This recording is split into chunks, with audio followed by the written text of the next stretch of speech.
Good evening. I'm Chanel, Vehicle Title Expert. Thank y'all so much for tuning in, and thank you in advance for subscribing. So, guys, tonight I will be starting a new series on mechanic storage liens and abandoned vehicles. Tonight, I will be talking about getting that title if you're filing a mechanic storage lien or abandoned vehicle and there is a lien on record.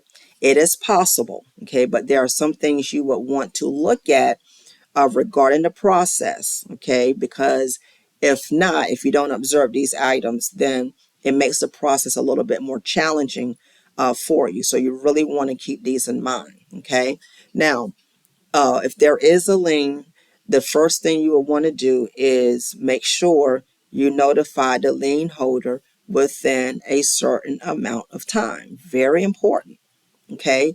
When it comes to notifying that lien holder, the timing of when to notify the lien holder, how much time to give the lien holder to come forward is set in place by that state or county. And when it comes to this particular situation here, unfortunately, I see a lot of companies that have the vehicles on their lot for months at a time and sometimes years before they start the process. And if you wait that long, you're really putting yourself in jeopardy of not getting fair compensation or even that vehicle title. Okay, so you really want to comply with your state or county when it comes to notifying that lien holder in time. Okay, very important. In the event the lien holder comes forward, okay, that lien holder is going to ask you about the condition of the vehicle. Is it drivable? Are there keys to the vehicle? Is there damage to the vehicle? Do you have any pictures of the vehicle? And so on. They're going to want to know the condition, okay? This will also be a determining factor of whether or not the lien holder is going to come forward or they're simply going to ignore or decline the notice that you sent regarding the vehicle. Okay. Also, the lien holder wants to know how much are you seeking regarding compensation, the repairs, the tow, the storage, etc., for the vehicle in question. Okay. And let me just say the key here is going to be reasonable charges. Okay. Going back to holding those vehicles for too long, when this happens, I've seen the storage bill for the vehicle in question really add up. Okay. Because the repair shop or the tow yard has had the vehicle for so long, those storage fees add up, sometimes into the thousands. Okay. I've seen storage tickets for $10,000, $20,000. And let me just share, if there's a lien on that vehicle, the lien holder is not going to pay that much for storage charges. They're not going to do it.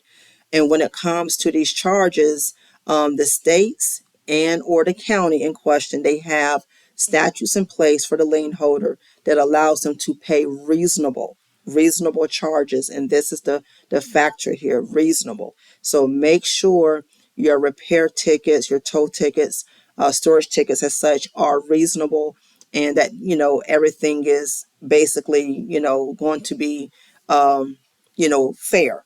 Okay, and that's what they're really looking at. So if you're holding that vehicle too long, you're actually doing yourself a disservice, because you're really not going to be able to collect what you're hoping to collect at the end of the day. Okay, so don't hold it too long. Just give that customer that you have ample notice, and if there's a lien, go forward and notify the lien holder as well, and you can go from there. Okay, so if the lien holder does not come forward at all, or if the lien holder declines your charges for the vehicle, if the vehicle has damages and whatnot, and they walk away, then you do have the upper hand in moving forward with getting that title for the vehicle. Okay, but again, make sure you do your part of not keeping the vehicle too long. Make sure you notify the lien holder and notify them within the time frame you're supposed to, and give them that time frame to come forward as well. Okay, if you have any questions about tonight's segment, you need further clarity, you need some guidance pertaining to the lien holder stepping forward, feel free to drop me a line below. Or if you want to share your feedback or your experience regarding filing for a mechanic storage lien, or maybe you want to, ask me a question about another segment that I have not yet covered pertaining to a mechanic storage lien or abandoned vehicle filing process, feel free to drop me a line below as well. Or you can visit me at wisdomandauthority.com. Thank you for tuning in. Please click, share, and subscribe. I hope to hear from you soon.